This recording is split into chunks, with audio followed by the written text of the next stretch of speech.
Well, firstly is we've been closed for 15 months. And then to reopen is like opening a brand new business. It's very difficult. You have to rebuild your systems. And part of that system is the hygiene of the establishment. And remember, we're busier than we've ever been. I mean, every day is a Saturday. I mean, we are full.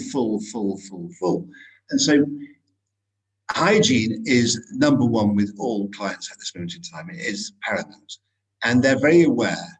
And as I say, even on your arrival, raking the gravel, they drive over the gravel, the front doorstep being swept, the front doors being polished. When they enter the hotel, that smell of hygiene, that scent is very important. Visual dirt is, and the one thing that we have got is, which is amazing, like before we used to have like a little handle, it's like almost like a shopping bag with all these different bottles in, and the housekeepers would go around, and we'd clean before 9 o'clock and we clean after 11 o'clock. So when the customers come down for breakfast and they're wandering around, no one was visual. Now we make a point of making everyone visual. So we've got this new product, which is just one bottle, which they walk around with. It's just this one bottle called Microban 24 Professional, and it just sprays on everything, whether it's glass, whether it's wood, whether it's a door handle, which is brass. And so it's simplified our life, but it does the job. And that's the amazing, rather than having all these different sprays and chemicals for everything, we just use this one, and it does the job perfectly. And customers want to see people cleaning now, where before lockdown, they didn't want to see people cleaning. But now they want to see people cleaning because they want to feel safe. And it's interesting, just what you see people running their finger across the skirting board, for example. I mean, they are so aware now.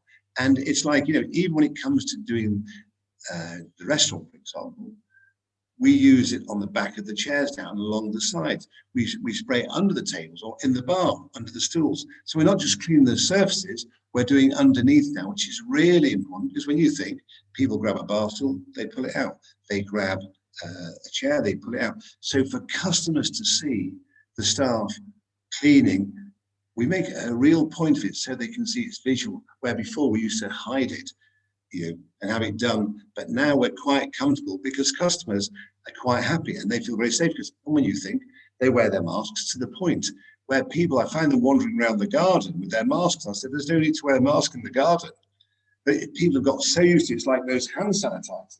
Is you press them and rub your hands. I mean, I think they're there for good now. I mean, I've worked with P&O Cruises for the last 15 years. And so I'm used to those hand sanitizers when I walk into a new area. But in hotels, they were never there. You never saw them. And now they're highly visual. And I think people's expectations are for them to be there. It's like, if you look at P&G Professional, they've got that little sticker which you put on your front door now, which highlights that this is a clean and safe environment to go in. Because 50% of people, when it comes to making a booking, may not go to you. And so customers have changed, the world has changed, and what we do has changed. And so it's a very, very, very different world to what we used to be in. And as I say, since we've reopened, it's busier than Christmas. We are so busy because people aren't traveling overseas. They're staying in the UK.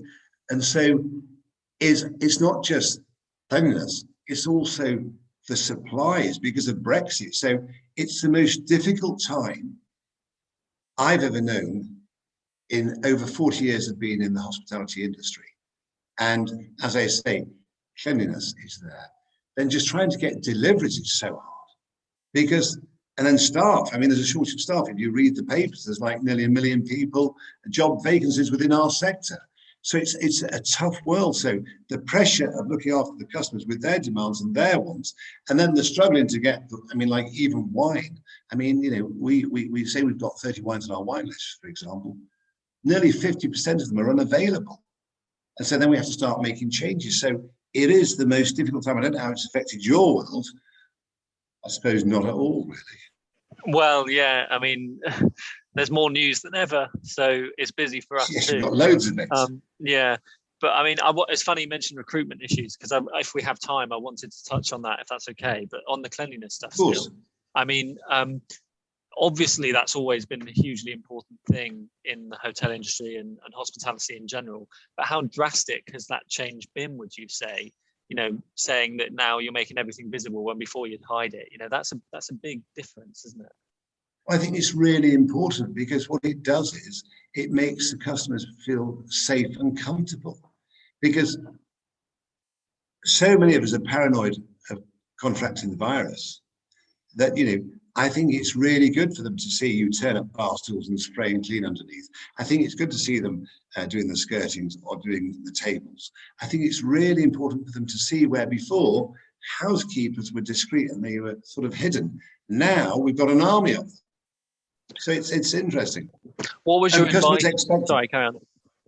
So you were going to ask, sorry. I was just going to say, what would your advice be to other hoteliers, maybe owners of small B&Bs and things like that? Would that be something that you'd really encourage other people to do?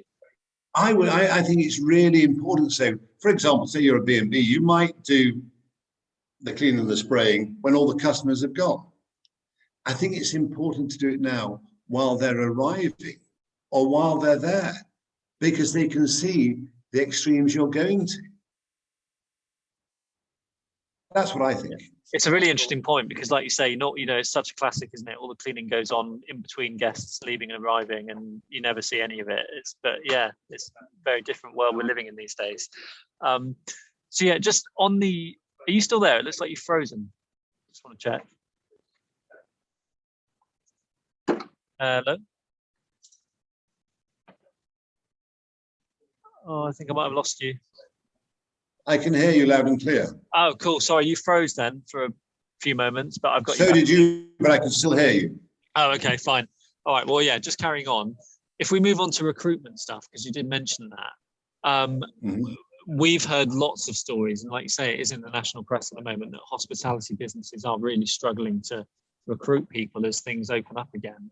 And we're actually looking into doing a bit of a wider piece on the issue, because there's a colleague of mine who works down in Devon who said that there's a restaurant down there offering potential chefs $1,000 on their first day if they are willing to take up a job. What's your experience of that been? Well, one thing I can say is we have no problem. For the simple reason is because during the summer months, people who worked with us at Christmas, for example, they're at university, and now they come back to us. Because remember, my business is in a wood, it's in a field, it's in the middle of nowhere. And so therefore, we have all these young ladies and young men who work for us, and a lot of them have gone off to university, a lot of them have gone off to college, and so then they come back to us every summer. So we've been very lucky.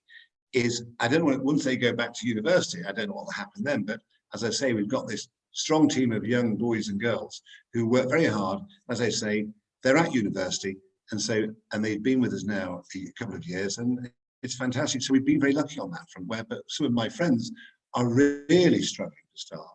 And what's interesting is like a friend of mine who's got a restaurant in Dublin, is their head chef has been approached by 4 different individuals where they just rang up the restaurant, asked to speak to the head chef, and they've been offering him work and a salary and a package. And so I mean, people are really struggling. I think there's something in the newspapers the other day about Gavroche, because they can't get staff in London, and I think they're closing Monday night and maybe the lunches.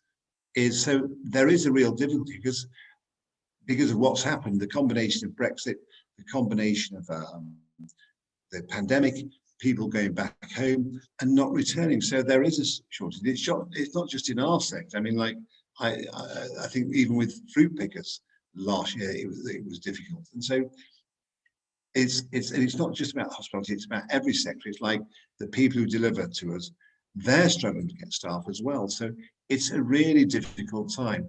And the reason why it's so difficult as well is because we're all so busy.